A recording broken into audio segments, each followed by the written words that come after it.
You look at people who are called science reporters for the networks, and you find that they don't report science. It's not scientific ideas, theories, discoveries.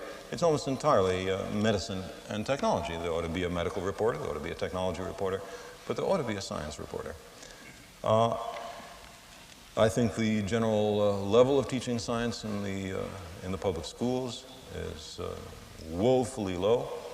I think scientific attitudes of thought, including skepticism of received wisdom, is desperately needed in various social, economical, political, and even religious aspects of our society, and isn't there. And this may, in fact, explain part of the reason that scientific attitudes of thought are not taught, by and large, in the schools. I think this is simply suicidal. I think science ought to be talked about on some level over dinner tables.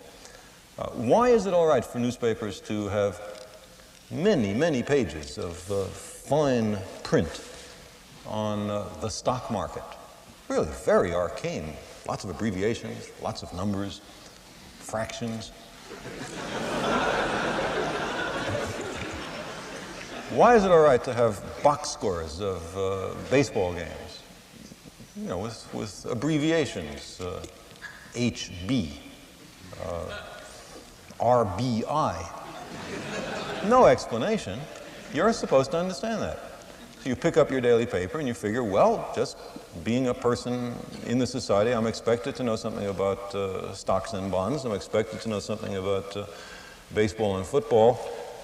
I guess I'm not expected to know anything about science. There's not any of it in here. I maintain that there's an enormous amount of science that can be taught in newspapers and elsewhere. That's a whole lot easier than the stock page and the sports pages.